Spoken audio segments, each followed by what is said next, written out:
श्री कृष्ण मित्रों, कैसे हैं आप सब। आशा है आप सब ठीक होंगे। आज हम can be, could be, can have, could have been इन मॉडल्स से वाक्य बनाने की प्रैक्टिस करेंगे। चलिए स्टार्ट करते हैं। जैसे सिंपल सेंटेंस है आई कैन राइट। कैन शब्द हमारी एबिलिटी और हमारी क्षमता के लिए यूज़ किया जाता है। आई कैन राइट का मतलब मैं लिख सकता हूँ या मैं लिख सकती हूँ। अब ये सिंपल सेंटेंस है और नेगेटिव में क्या बनेगा, आई कॉन्ट राइट या आई कैन नॉट राइट। और इसका इंट्रोगेटिव क्या होगा, कैन आई राइट, क्या मैं लिख सकता हूँ। कैन यू राइट, क्या आप लिख सकते हो। कैन ही राइट, क्या वो लिख सकता है।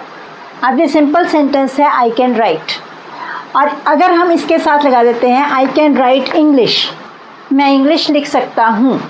अब ये हमने साथ में ऑब्जेक्ट लगा दिया, तो फिर जब हम इसका पैसिव बनाएंगे तो कैन बी का यूज़ होगा। English can be written by me, English मेरे द्वारा लिखी जा सकती है। जब हमने सिंपल सेंटेंस बनाया आई कैन राइट, इसमें कोई ऑब्जेक्ट नहीं था, मैं लिख सकता हूँ, इसका कोई पैसिव भी नहीं बनेगा। परंतु जब हमने इसके साथ ऑब्जेक्ट लगाया और उसका जब हमने पैसिव बनाया तब हमने कैन बी का यूज़ किया। English can be written, can be के साथ वर्ब की third form, can be plus verb की थर्ड फॉर्म लगाई तो सेंटेंस बन गया। इसी तरह से और सेंटेंसेस देखते हैं। जैसे आई कैन प्ले, मैं खेल सकता हूँ, ये एक कॉम्प्लीट सेंटेंस है। आई कॉन्ट प्ले, मैं नहीं खेल सकता हूँ। कैन आई प्ले, क्या मैं खेल सकता हूँ, या कैन ही प्ले, क्या वह खेल सकता है। सभी के साथ कैन का ही यूज़ होना है, बेशक I, we, you, they, he, she, it, सभी प्रोनाउंस के साथ कैन का ही यूज़ होगा। और अगर हम लिखते हैं आई कैन प्ले फुटबॉल, मैं फुटबॉल खेल सकता हूँ। अब I can play simple sentence के बाद हमने ऑब्जेक्ट लगा दिया फुटबॉल। अगर हमने फुटबॉल लगा दिया तो फिर इसका पैसिव जब बनाएंगे तब कैन बी का यूज़ होगा। Football can be played by me, football मेरे द्वारा खेला जा सकता है, तब कैन बी का यूज़ करेंगे। इसी तरह से अगर हम कहते हैं आई कॉन्ट प्ले, मैं नहीं खेल सकता, आई कॉन्ट प्ले फुटबॉल, मैं फुटबॉल नहीं खेल सकता, कैन के बदले कॉन्ट लगा दिया तो इसका क्या बनेगा, football can't be played by me, football मेरे द्वारा नहीं खेला जा सकता। इंट्रोगेटिव सेंटेंसेस कैसे होते हैं, can I right, can you right, क्या आप लिख सकते हो। और अगर हम इनको WH वाले सेंटेंसेस के साथ लिखें तो कैसे बन जाएंगे, how can you write it, आप ये किस तरह से लिख सकते हो। कैन यू राइट इट, ये सिंपल क्वेश्चन बना, उसके साथ हाउ लगा दिया, कैसे। How can it be written, अब इसका पैसिव क्या बन गया, how can it be written, ये कैसे लिखा जा सकता है। कैन बी, अब कैन बी यूज़ हुआ है, परंतु ये जो इट है ये कैन के बाद यूज़ किया, how can it be written, इस तरह से ये पैसिव बन गया। इसी तरह से when can you write it, आप ये कब लिख सकते हो। When can it be written, ये कब लिखा जा सकता है।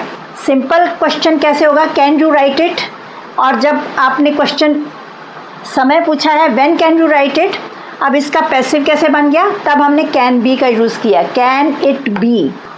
इसी तरह से where can you write it, आप ये कहाँ लिख सकते हो, where can it be written, can it be, इस तरह से कैन बी का यूज़ होता है। और कैन के बाद हमने ये ऑब्जेक्ट आगे ले आना है, when can it be written. इसी तरह से कुछ सेंटेंसेस कुड के साथ बनाए जाते हैं। जो सेंटेंसेस हमने अभी किए वो कुड के साथ भी बना के देख सकते हैं। जैसे आई कुड राइट, मैं लिख सकता था। कुड जो है ये कैन का पास्ट है, पास्ट की बात करते हैं, इसको आगे हम और डिटेल में करेंगे। तो अभी हम ये सेंटेंसेस देख लेते हैं जिससे आप अच्छी तरह से समझ सकें। आई कुड राइट, मैं लिख सकता था। आई कुड नॉट राइट, मैं नहीं लिख सकता था। Could I right, could I भी लिख सकते हैं या कुड आई राइट भी लिख सकते हैं, क्या मैं लिख सकता था। इसी तरह से कुडंट आई राइट, क्या मैं नहीं लिख सकता था, कुड के साथ नॉट लगा दिया। कुड आई नॉट राइट, इस तरह से भी लिख सकते हैं। आई कुड राइट इंग्लिश, मैं इंग्लिश लिख सकता था।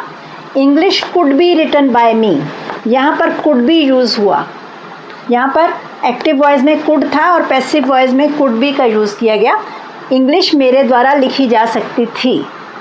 मतलब लिखी जा सकती थी पर लिखी नहीं गई। इसका क्या मतलब है कि ये काम हो सकता था पर हुआ नहीं। इसी तरह से हाउ कुड यू राइट, आप कैसे लिख सकते थे। अब इसका पैसिव बनाएंगे तो क्या बनेगा, how could it be written by you, तो कुड के साथ बी का यूज़ होगा। इसी तरह से when could you write it, when could it be written by you, could के बाद इट लगाएंगे फिर बी लगाएंगे। When could it be written by you. Where could you write it, आप ये कहाँ लिख सकते थे। Where could it be written by you, ये आपके द्वारा कहाँ लिखा जा सकता था। अब इसको और डिटेल में करते हैं। कैन का मतलब होता है कर सकना, यानी प्रेजेंट एबिलिटी। आज जो हमारे पास क्षमता है, एबिलिटी है, ताकत है, उसकी बात करते हैं। जैसे he can swim across the river, वह नदी को तैरकर पार कर सकता है। इसी तरह से ही can not solve this sum, negative में क्या होगा, वो ये सम सॉल्व नहीं कर सकता, यानी उसके पास इतनी क्षमता नहीं है कि इस सवाल को सॉल्व कर सके। Can you lift this box, क्या आप ये बॉक्स उठा सकते हो। ये क्वेश्चन वाला वाक्य है, इसमें कैन जो है ये सब्जेक्ट से पहले लगा दिया जाता है। यहाँ पर कैन को हमने एबिलिटी के लिए यूज़ किया, अब कैन को परमिशन के लिए भी यूज़ कर सकते हैं। You can go home now, आप अब घर जा सकते हो। They can play in my garden, वे मेरे बगीचे में खेल सकते हैं। अब परमिशन में मे का यूज़ भी होता है, you may go home now भी कह सकते हैं, परंतु जो मे का यूज़ है वो फॉर्मल तरीके में होता है, परंतु जब हम अपने साथियों से बात कर रहे हैं तो इनफॉर्मल वे में बात कर रहे हैं तो कैन का यूज़ कर सकते हैं। इसी तरह से कैन का प्रयोग परमिशन लेने के लिए भी किया जाता है। जैसे can I use your umbrella, क्या मैं आपका अम्ब्रेला यूज़ कर सकता हूँ या कर सकती हूँ। इसी तरह से can I go home now, क्या मैं अब घर जा सकता हूँ। पॉसिबिलिटी दिखाने में भी हम कैन का प्रयोग कर सकते हैं। जैसे एनीबॉडी कैन डू इट, इसे कोई भी कर सकता है, पॉसिबिलिटी है भी कोई भी ये काम कर सकता है। एनीबॉडी सब्जेक्ट है, एनीबॉडी के बाद कैन का प्रयोग किया गया। They can reach here any time, वे यहाँ कभी भी आ सकते हैं, पॉसिबिलिटी ये है कि वे यहाँ कभी भी आ सकते हैं, तो यहाँ पर भी कैन का प्रयोग किया गया। कई बार कंडीशनल सेंटेंसेस में भी कैन का प्रयोग कर सकते हैं। जैसे कई बार बच्चे बोलते हैं my parents are away so I can watch TV, मेरे पेरेंट्स बाहर हैं इसलिए मैं टीवी देख सकता हूँ, तो ये कंडीशनल है कि पेरेंट्स बाहर हैं तो मैं टीवी देख सकता हूँ, तो so I can watch TV. इसी तरह से my parents are at home so I can't watch TV, मेरे पेरेंट्स घर पे हैं इसलिए मैं टीवी नहीं देख सकता। आई कॉन्ट वॉच, इसका मतलब यहाँ पर नेगेटिव वाला सेंटेंस है, तो ये कंडीशनल है। ये कंडीशन है कि पेरेंट्स कई बार रोकते हैं टीवी देखने से, तो इस तरह से बात करते हैं। Can you watch TV when your parents are at home, क्या आप टीवी देख सकते हो जब आपके पेरेंट्स घर पे होते हैं। ये सेंटेंस इंट्रोगेटिव में है, क्वेश्चन है कैन यू वॉच। अब ये सब्जेक्ट से पहले कैन लगा दिया तो ये क्वेश्चन बन गया। तो इस तरह की जो कंडीशंस होती हैं कंडीशनल सेंटेंसेस में भी कैन का प्रयोग किया जाता है। अब जो कुड होता है वो कैन का पास्ट होता है। पहले तो एबिलिटी बताने के लिए कुड का प्रयोग किया जाता है। जैसे I asked him if he could solve the sum, I asked him ये पास्ट टेंस में है, मैंने उससे पूछा, ये प्रेजेंट में नहीं है। जब ये पास्ट में है तो हमने कुड का यूज़ किया। If he could solve the sum, क्या वो सम को सॉल्व कर सकता है। इसी तरह से he said that he could finish the task in an hour, उसने कहा, ये भी पास्ट टेंस में है। दैट ही सेड दैट, उसने कहा कि he could finish the task in an hour, यहाँ पर भी कुड का प्रयोग किया कि वो 1 घंटे में काम ख़त्म कर सकता था। तो ये उसने कहा, ये पास्ट टेंस में है। यहाँ पर पास्ट है तो यहाँ पर हम कैन का पास्ट कुड का प्रयोग करेंगे। अब इसी तरह से एबिलिटी बताने के लिए जैसे when he was a boy he could play this game, जब वो लड़का था तो वो ये वाली गेम खेल सकता था। पास्ट टेंस में सेंटेंस है, इसके साथ कैन का पास्ट कुड का प्रयोग किया गया। I could read without glasses until a year ago, मैं 1 साल पहले तक बिना ग्लासेस के पढ़ सकता था। आई कुड रीड, मैं पढ़ सकता था। विदाउट ग्लासेस, बिना ग्लासेस के। until a year ago, एक साल पहले तक। अब इसको हमने 3 भागों में बांटकर सेंटेंस को समझने की कोशिश की। आई कुड रीड एक छोटा सा सेंटेंस बन गया। ये पास्ट में क्यों है, यहाँ पर कुड क्यों लगाया, क्योंकि साल पहले की बात कर रहे हैं। तो I could read without glasses, बिना ग्लासेस के, until a year ago, एक साल पहले तक। तो इसलिए क्योंकि ये साल पहले की बात है, इसलिए यहाँ पर कुड का प्रयोग किया। जब आप ये सेंटेंसेस करते हैं तो आप इनको बोलने की कोशिश भी कीजिए, जल्दी से बोलने की कोशिश कीजिए, ताकि आप इंग्लिश स्पीकिंग भी साथ में अच्छी तरह से सीख सकें। जैसे ये जो सेंटेंसेस सारे लिखे हैं, इनको हम जल्दी जल्दी पढ़ के देखते हैं। I asked him if he could solve the sum. He said that he could finish the task in an hour. When he was a boy, he could play this game. I could read without glasses until a year ago. इस तरह से जब हम ये sentences पढ़ेंगे, 2-3 बार पढ़ेंगे, तो हमारी इंग्लिश बोलने की प्रैक्टिस भी होगी, और जितनी बार बोलेंगे तो आप उतना आपका कॉन्फिडेंस बढ़ेगा। अब जब हम पास्ट में परमिशन की बात करते हैं, भूतकाल में कोई आज्ञा दी गई हो, तब भी हम कुड का प्रयोग करते हैं। जैसे he could go whenever he wanted to, वो जा सकता था जब भी वो चाहता। वेन एवर, जब भी। ही कुड गो, ये पास्ट में परमिशन दी गई है। On Sundays we could stay at home, Sundays को हम घर में रह सकते थे। We could stay at home, यहाँ पर भी पास्ट की बात हो रही है, इसलिए यहाँ पर कुड का प्रयोग किया गया। परंतु जब हम कोई स्पेशल परमिशन किसी को देते हैं, ये एक जनरल परमिशन दी गई है इन सेंटेंसेस में। जब हम स्पेशल परमिशन देते हैं तो अलाउड टू गो का यूज़ करते हैं, तब कुड का प्रयोग नहीं करते। जैसे he was allowed to go home early, उसे जल्दी घर जाने के लिए अलाउ किया गया, परमिशन दी गई। ये स्पेशल परमिशन जब दी जाती है तब अलाउड टू गो शब्दों का प्रयोग किया जाता है। इसी तरह से he was allowed to take leave, उसे लीव लेने की आज्ञा दी गई। Allowed to take leave. ये जनरल परमिशन और स्पेशल परमिशन में ये अंतर होता है कि यहाँ पर कुड का प्रयोग होता है और स्पेशल परमिशन के लिए अलाउड टू का प्रयोग किया जाता है। कुड के साथ भी वर्ब की फर्स्ट फॉर्म लगती है, अलाउड टू के साथ भी वर्ब की फर्स्ट फॉर्म लगाई जाती है। कुड का प्रयोग परमिशन के लिए भी किया जाता है, और परमिशन में जहाँ पर अनसर्टेनिटी हो, यानी ये निश्चितता ना हो कि ये काम होगा या नहीं होगा। जैसे could I take your pen, क्या मैं आपका पेन ले सकता हूँ। यहाँ पर अनसर्टेनिटी है कि अगर कोई दूसरा देना चाहेगा तभी देगा। Could I use your car, क्या मैं आपकी कार यूज़ कर सकता हूँ। वहाँ पर कुड का प्रयोग करते हैं जहाँ पर निश्चितता नहीं होती। पास्ट की पॉसिबिलिटी के लिए भी कुड का प्रयोग किया जाता है। जैसे he could be very upset, अब वो बहुत अपसेट हो सकता था, पास्ट की बात कर रहे हैं कि मैं उससे मिलने गया, वो बहुत अपसेट हो सकता था। तो यहाँ पर कुड बी का यूज़ किया गया है।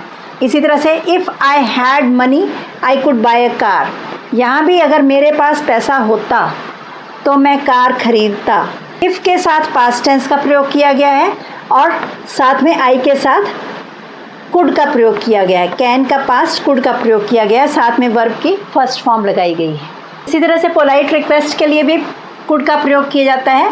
Could you make a cup of T for me please, क्या आप मेरे लिए कृपया चाय का कप बना सकते हो। कुड यू मेक, क्या आप बना सकते हो। अ कप ऑफ, ये प्रेजेंट में ही बात हो रही है, ये बात प्रेजेंट में हो रही है, परंतु कुड लगाया है क्योंकि ये एक रिक्वेस्ट है, बहुत हम्बल रिक्वेस्ट है, ये पास्ट टेंस की बात नहीं है। Could you help me please, क्या आप मेरी मदद कर सकते हो। तो ये कुड इसलिए यूज़ होता है कि इसमें भी सर्टेनिटी नहीं है, आंसर का कुछ पता नहीं है कि क्या जवाब मिल सकता है, तो इसलिए यहाँ पर कुड का प्रयोग किया गया है। अब कैन हैव और कुड हैव में कुछ अंतर देख लेते हैं। जैसे कैन हैव में जो सेंटेंसेस बनाए जाते हैं, can I have your pen, क्या मैं आपका पेन ले सकता हूँ। Can I have your contact number, क्या मैं आपका कॉन्टैक्ट नंबर ले सकता हूँ।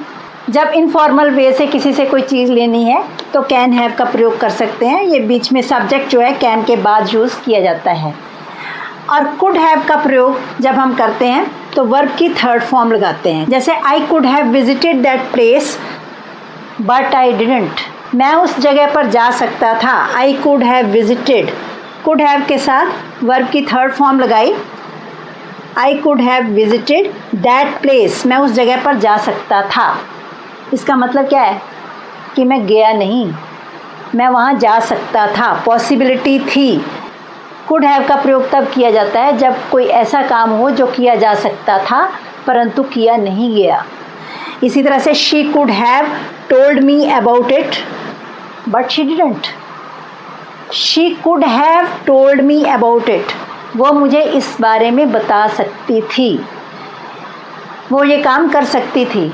बट शी डिडंट, परंतु उसने नहीं बताया। तो she could have told, could have के साथ हमने वर्ब की थर्ड फॉर्म लगाई। कुछ और सेंटेंसेस कुड हैव के साथ देख लेते हैं।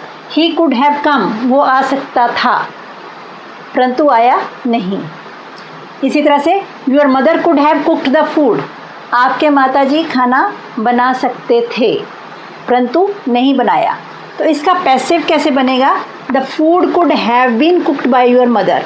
कुड हैव बीन का प्रयोग पैसिव वॉइस में किया जाता है। The food could have been cooked, verb की थर्ड फॉर्म लगेगी, बाय योर मदर। इसी तरह से you could have turned on the tap, आप नलके को खोल सकते थे। You could have turned on, turn on the tap means नलके को खोलना।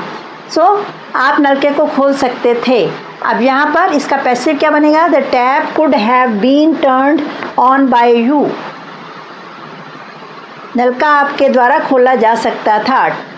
कुड हैव बीन लगाना है, फिर टर्न्ड ऑन, ये साथ में प्रेपोजिशन लगा के रखनी है साथ में, ऑन बाय यू। इस तरह से ये पैसिव वॉइस में कुड हैव बीन का यूज़ होता है, एक्टिव वॉइस में कुड हैव का प्रयोग किया जाता है। और सेंटेंसेस देखते हैं जिसमें पॉसिबिलिटी है। You could have broken your leg, आपकी टांग टूट सकती थी। They could have lost the match, वो मैच को हार सकते थे। कुड हैव के साथ वर्ब की थर्ड फॉर्म लगाई, यहाँ भी कुड हैव के साथ वर्ब की थर्ड फॉर्म लगाई। इसी तरह से इमेजिनरी सेंटेंसेस में भी कुड का प्रयोग किया जाता है। I wish you could fly, मेरी इच्छा है कि आप उड़ सकते। यू कुड फ्लाई, कुड के साथ वर्ब की फर्स्ट फॉर्म लगी है। I wish you could understand, मेरी इच्छा है कि आप समझ सकते। यू कुड अंडरस्टैंड, इसका मतलब यू कैन अंडरस्टैंड अदरवाइज, अगर मतलब आप समझदार हो और आप समझ सकते हो, परंतु मेरी इच्छा है कि आप समझ सकते, कि आप समझने की इच्छा रखते, तब कुड का प्रयोग किया जाता है। आपसे एक क्वेश्चन पूछते हैं कि अब ये बताइए कौन सा सेंटेंस है, यहाँ पर कुड का यूज़ क्यों किया गया है? Drive carefully you could fail the brakes, तो यहाँ पर कुड का प्रयोग किया गया है। ये कौन सा सेंटेंस है? ये कंडीशनल सेंटेंस है कि आप ध्यान से अगर ड्राइव नहीं करोगे तो ब्रेक्स खराब हो जाएंगी। तो यहाँ पर कुड के साथ वर्ब की फर्स्ट फॉर्म लगाई गई। Don't make a noise the baby could wake up, शोर मत करो बच्चा जाग सकता है। तो baby could wake up, could के साथ वर्ब की फर्स्ट फॉर्म लगाई गई। यहाँ पर माइट वेक अप भी लगा सकते हैं, दोनों शब्द यहाँ पर ठीक रहेंगे। आप भी इस तरह से सेंटेंसेस बनाएं और उनको बोलने की प्रैक्टिस करें, जिससे कि आपकी इंग्लिश में फ्लुएंसी अच्छी होगी। इस वीडियो को अपने फ्रेंड्स के साथ शेयर करें और सब्सक्राइब करना भी बिल्कुल मत भूलें। अपने वैल्यूएबल कमेंट्स भी भेजते रहें। आज के लिए इतना ही, धन्यवाद। Stay blessed.